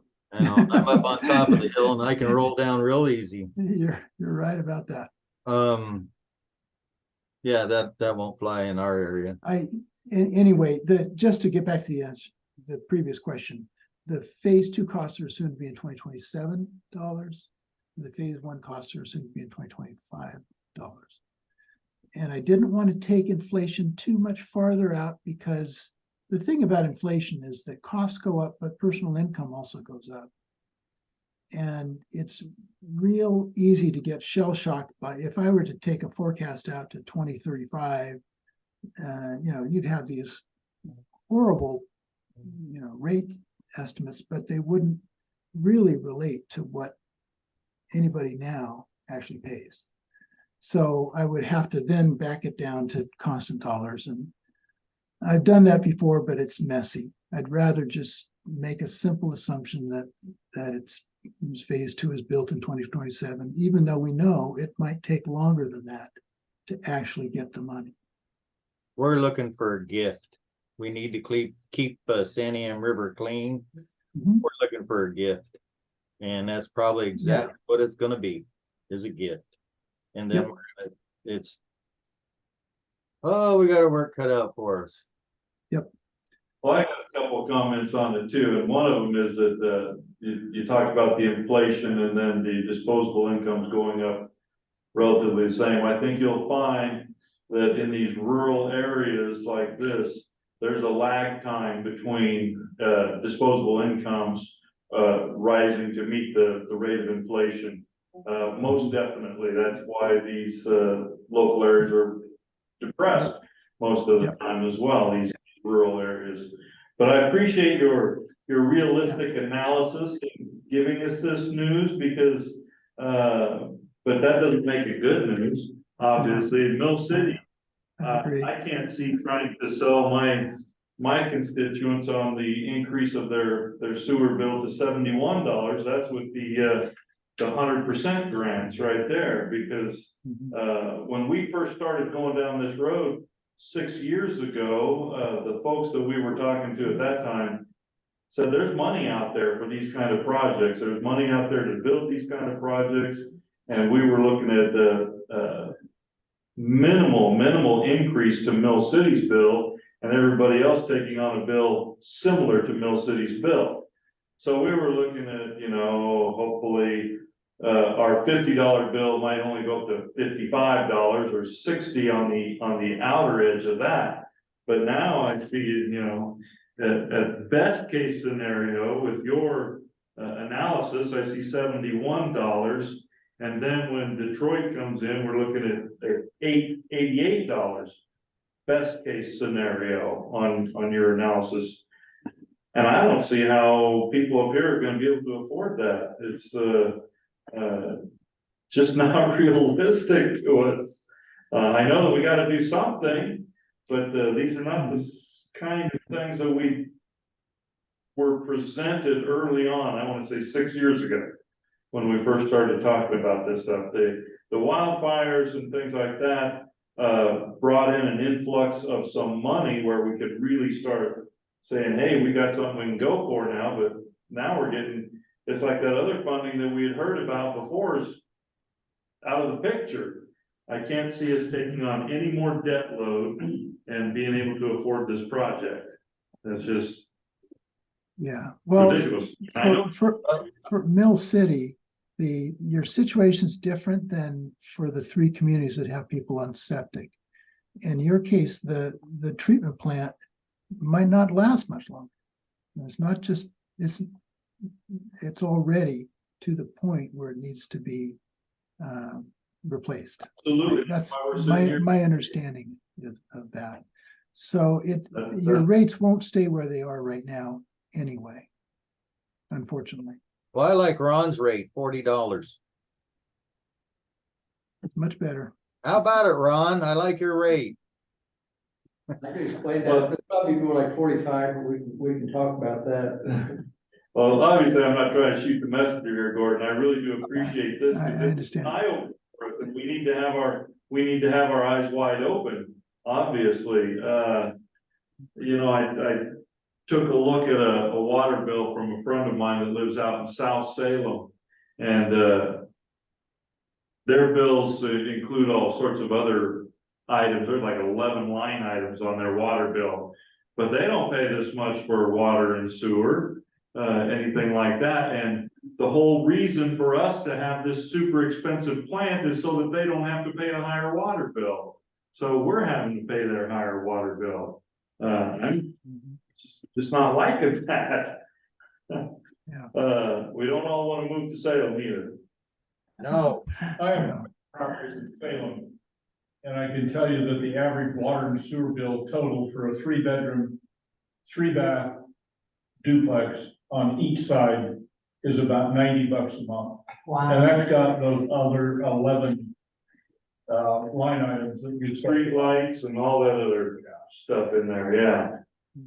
So, You know, I think it's time philosophically we begin to think more creatively about what we can do in the future, because there is no way that folks in Detroit are gonna be able to afford the kinds of pricing that are exhibited in tonight's presentation.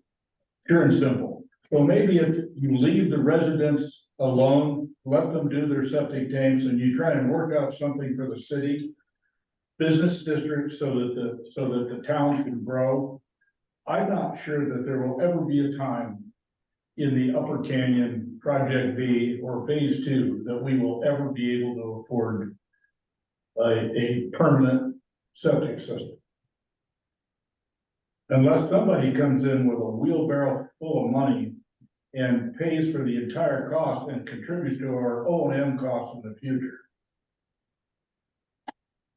Ron has a question also, or a comment. Well, yeah, looking at this, I kind of come to the same conclusion, and this sort of going along with that, and I sort of thought we might have looked for a scenario of a plan B for the whole thing, and as I say, in the fact that we looked at this first phase as an upgrade for the city, Yes. and then add in Gates and the other as we go on forward, because I think we probably cover the Mill City costs. You We know, already have the hookups. we are who we are. I'm a big boy. I can put on my big boy pants and just understand that we need to change our direction, because I think we've set an expectation in these communities that we're gonna have this. And tonight, you know, Gordon, whether you like it or not, you hit a strike and you've knocked all the pins down. Not my goal. No, but we Let understand. me remind you that I haven't yet taken into account any new development. Well, you haven't taken Some- into account any industrial, any commercial properties, none of that. Right, And yeah. and Idana is 2/3 of Idana. We understand what you're doing. We do. Yeah. Cal, why are we having this discussion? So, one comment, Ken mentioned this, I did a scenario where I assumed that the Gates Mill City project was totally funded. The only thing that may have been outstanding was the outstanding loan. Okay, so if we enter under that scenario, it's totally funded. And we assume that we reduced the O&M cost to 500,000 instead of the 800 or 750,000 is listed. We could get the cost down at that level, cost comes out per user at $40 a piece. And if we assume the loan, and it's what, 1.7, something like that, about that, if we refinance that at 30 years at 1.5%, that's another 5. So even at that worst case scenario, we're looking at Right where we're at right now. $45 a month. $50 a month. And that is new. And that assumes basically that we designate Mill City as our owner operator for phase 1 and take over ownership of everything. And SSA reserves the right to set the rates basically, but everything else we handle in Mill City, in Gates and Mill City. And in that case, they're assuming ownership, so we don't have to buy their asset. Because they would work out, maybe refinance their loan through the forgivable side of it, and then once we get it in place, pay that off and see if we can't get that forgiven, get it back to 40. That's at 500,000. Now that, the idea that comes from down at the Rogue Valley Group. They said they went aggressively after the O&M cost, and they got their per user cost down to $15 a piece. So it's there. So under the scenario what you're doing right now, I'm not sure what your is right now. Some of this information that Ron's talking about came from Mary. Mary sent it to the NSSA quite some time ago, And I just went into the archives and forwarded it on to Ron, some of what he's talking about. So I appreciate, what Mr. Wilson's saying and doing. I just think his presentation right now has got us wound up or whatever. But can we move on to Ron and have Ron give his presentation, and maybe FCS can listen to what Ron has to say?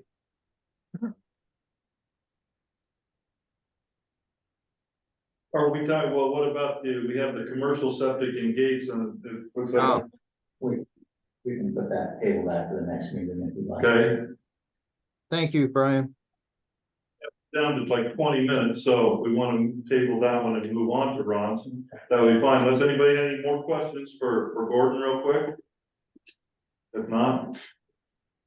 Okay, So we're gonna table the staffing, with Ron and Ken also. Thank you, Gordon. Well, I'll stick around. If you're gonna be hearing from Ron, I'll stick around. I'm curious. I'm No, interested. I was just. saying yeah, thank you. no, Yeah, no, thank you. thank you very much for your presentation, You're even though we didn't like what we heard. I understand. Well, it's not about like what we've heard. It's about living in the real world, and I appreciate the information because I can guarantee you, I'll not be jumping the expectations in the city of Detroit and the city of Idana. We don't need, the information we have tonight is gonna have an impact on the value of business property in Detroit. I can bloody well guarantee it. Because if you've got a 7,000 or 8,000 square foot lot, and you're gonna be left with nothing but high tech in order to have a treatment facility for your property, the developable footprint for that property is not gonna be scalable in terms of returning a profit on your investment. So you've got people up there with about 5 and 6 lots, 2 and 3 lots, and they've had expectations that we have provided for them that are now in the proverbial toilet. No pun intended. No, all kinds of. We're working. As Yeah, well, I appreciate your comments as well, and I feel exactly the same way, and plus I see that, if we're looking for optimistically the 95% grants, then I fear what the real outcome is gonna be, because quite often the optimistic just doesn't happen. Rarely does it happen, so. Can I Yeah, comment on that? For phase one, it doesn't seem completely unrealistic to achieve that 82% of the remaining gap. This, as I mentioned last month, that flood of federal dollars that's been washing through the states hasn't subsided yet. And there might be additional help. We won't know till next spring. You can't, you can't really count on it, but it's not out of the ballpark.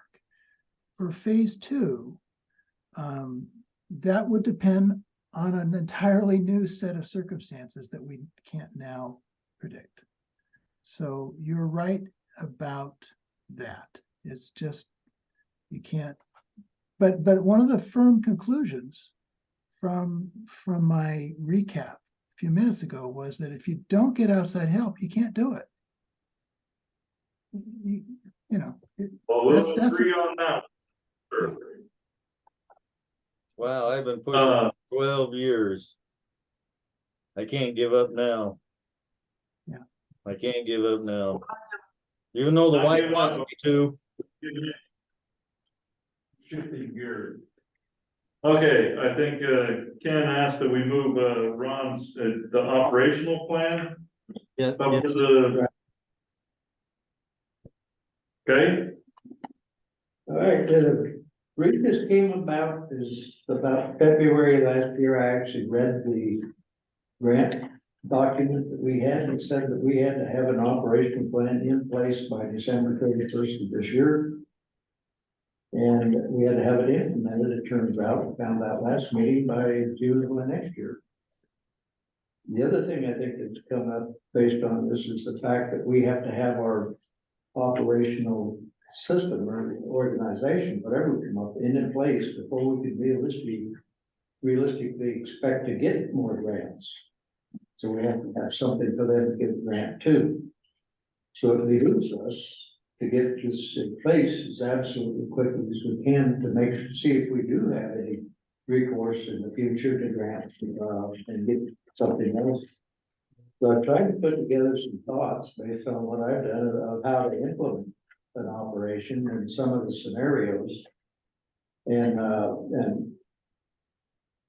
time-wise, putting it in, the simplest one is, like I said, for NSSA to designate my city as our owner operator partner for the system, with the NSSA maintaining the right to set rates and have the say on things that affect rates. It is to get the operation going just as absolutely quickly as possible. We might review that sometime down the line and see what happens, but the whole idea is we need to get something up and working. So we have something that we can actually show people. We have an organization. We can go after funding, we can go after grants, we can accept the system when it's put into place. And we can start working toward an organization that'll be ready for that. Again, with the city, the organization is already there. The software system is already there. We have people in place that are used to doing that. And hopefully, one scenario is when we get the plant built, you just transfer what you got now into the plant, and that's the simplest way. And we just upgrade what needs to be upgraded to get Gates online. But to get the system in place, and I think if we can get this in place and actually working, it'll enhance the ability to go up and talk about phase two.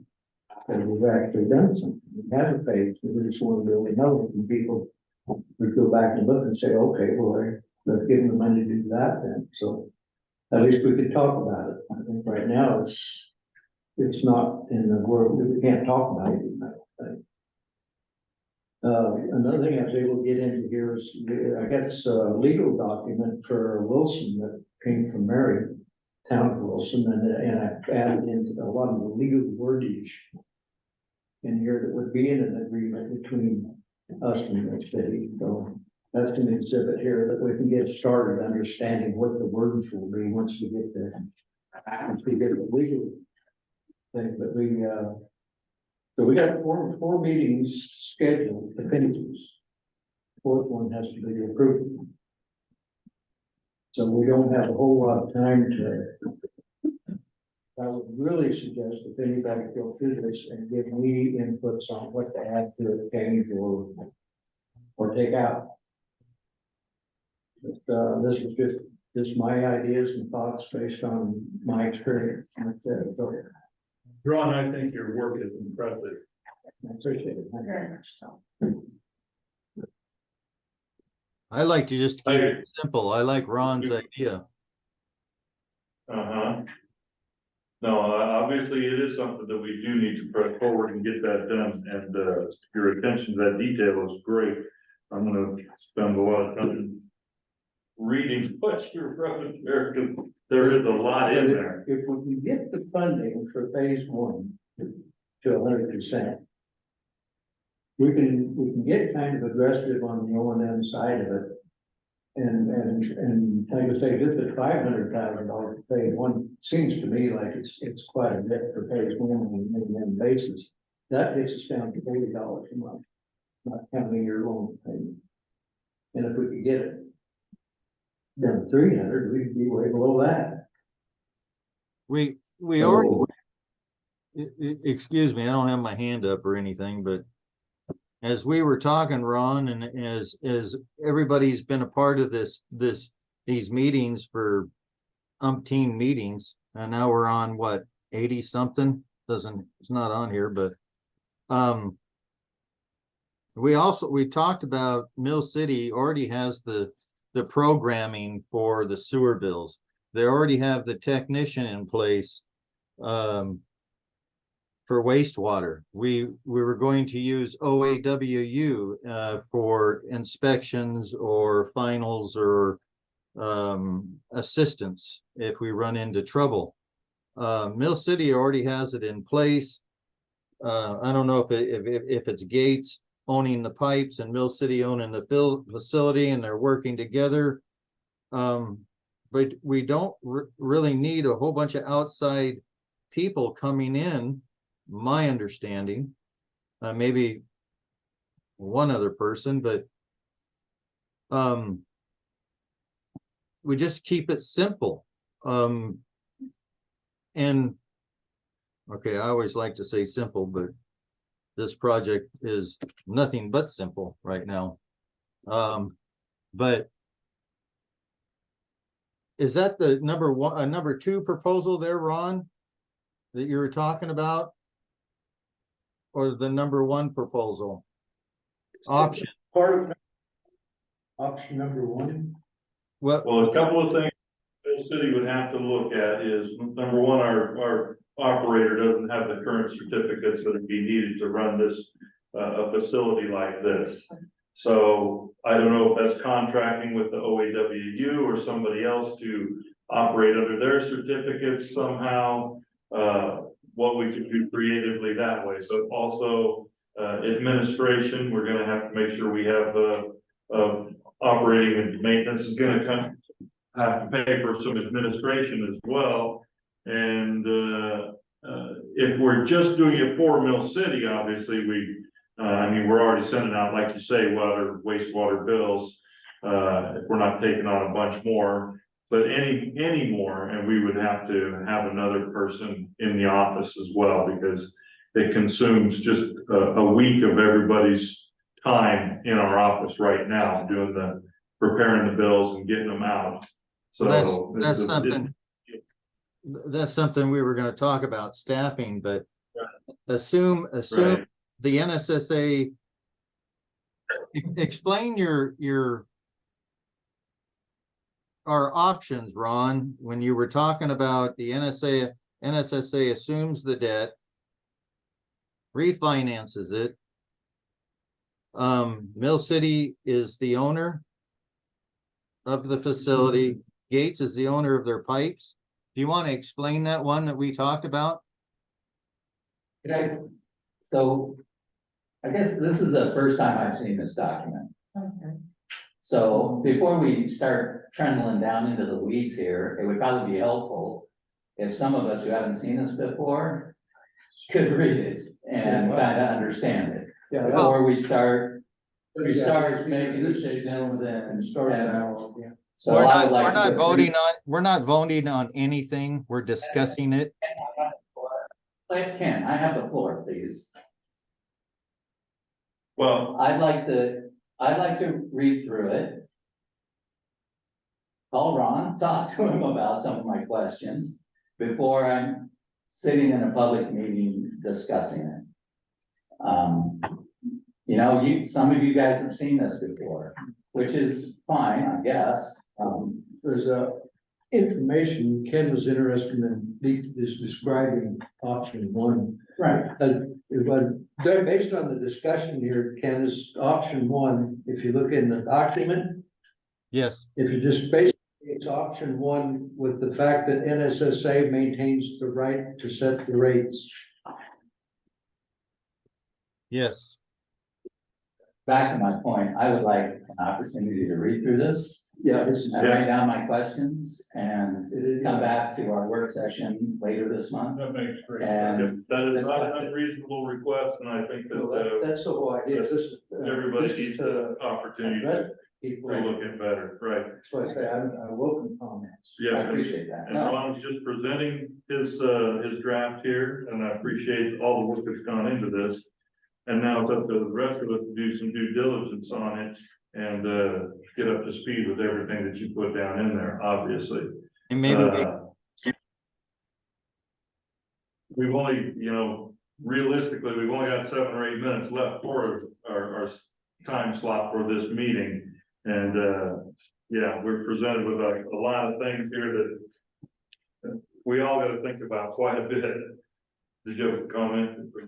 Well, I think it might be the first time that, your engineers have also seen it. Right, And so if you're going to put it on a work session, would you like the engineers, And Gordon. and Gordon, to just attend the work session and be prepared, because they likely have made some assumptions around staffing and whatnot, and, could just answer any questions about differences and whatnot. Or do you want it just? I welcome them at every meeting, because I Okay. want them to know exactly what we're thinking. Okay.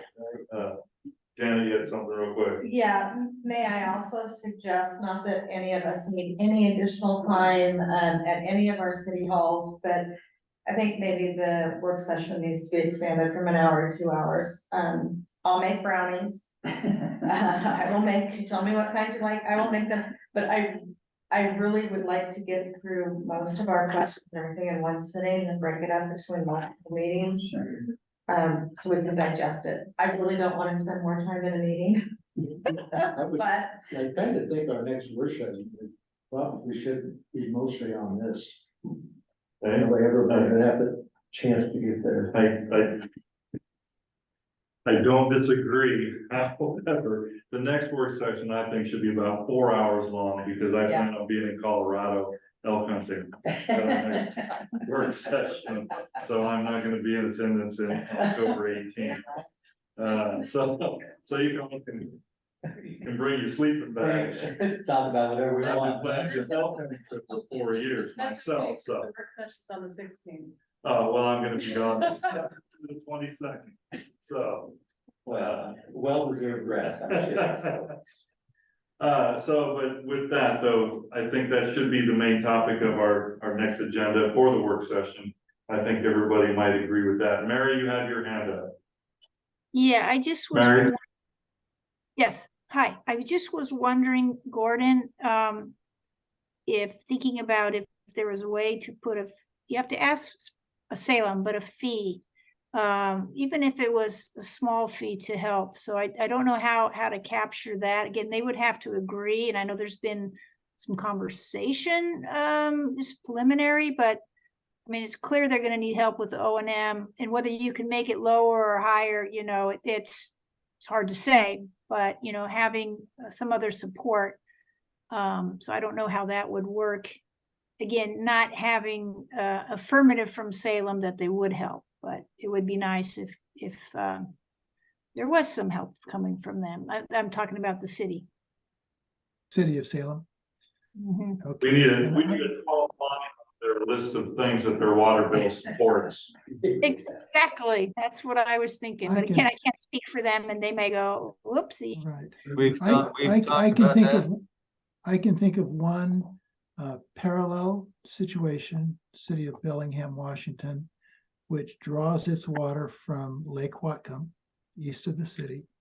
And it has a special watershed protection fee on top of the water bills to buy property and carry out projects to preserve the quality of the lake. That's the only example I can think of, but one example is better than none. I can plug in, like I said, I'll be doing some scenarios, probably a lot of scenarios, and I can plug that in as one possible way to offset some of the cost. Of course, until it's negotiated, till they agree, no guarantee, but it's a reasonable question. Well, I think the 3 basin rule was imposed on the canyon communities without our consultation or agreement. So a watershed protection fee should be, how should I say it, back at you. Levy. A levy, yeah, there you go. Well, I would like to, if we're Real quickly, considering things in the future, I would like to kind of see communities up and down the drainages, Clackamas, McKinsey, and the North Santiam, what their water and rate and sewer fees are. just so we can look at size to size, you know, what is Estacada pay for? Mayor, its, Mayor, can you repeat that? I just need to hear what you said. Well, I'm trying to get a realistic picture at this time, what communities similar to ours are experiencing that are in other drainages that have to implement the three basin rule and have sewer and water systems in their communities. So Or what's Brian, their monthly? you'd be surprised, we have nobody that, you know, we had one community that got close, you know, to engaging in the three basin, we're wanting a permit, and they backed off. So generally, we have not seen people wanting to do what you're doing. They just give up and back out. So we can look at rates, but not related to a community. I appreciate that. They won't be in the three basin rural area then, but there'll be small communities like, you know, like Coburg, you know, what's your water and your sewer rate in Coburg, right? People who have, they'd be a little bit larger than us, Well, but they. Coburn's not in the three basin rule. No, I know, Okay, but they would have, Sure. they would have a water and sewer rate, it would probably be, and a population somewhat similar to ours. So is the question, $91 in Coburg. what are those other communities experiencing, or what are they doing, or what's the What are they rates they're experiencing paying? in monthly rates? Okay, what are their rates? Okay. And my Coburg is supposed to be an upscale community. And far more money in that community than there is in Idana, Gates, Mill City. Detroit. They have a couple of large That's an industrial. industrial places that pay for a lot of this stuff, but still, their wages would be acceptable for us up here as well. Okay, so I think we have our work. Mr. Yeah, Mr. Chair. We send out the emails all the time, and Laura has been putting it on there not to respond to all. So we can abide by the public rule laws. And this morning, somebody at 6:37 replied to all. And, you know, I would like to, I have the floor, remember? I'd like for that individual to understand that we, you know, everybody makes mistakes, but we have to abide by the rules. My apologies, I thought I was responding to Laura specifically, and I did see after I sent it that it replied to all. My email didn't say reply all. But that's why I'm surprised you didn't have enough time to review the document Ron had made up. Okay, well. Thank you for that castration there, and. No. With that, well, let's go ahead and unless somebody has anything else that they need to see on next month's agenda, let's get it to, or the next agenda. Let's get that to Laura. Let's go ahead and call the meeting to an adjournment for this evening. And thank you, Gordon, for the enlightenment and all your hard work as well. Really, I do appreciate the work you've done, but whew, it's a tough nut. It's a lot. Adjourn. Adjourn. Thank you.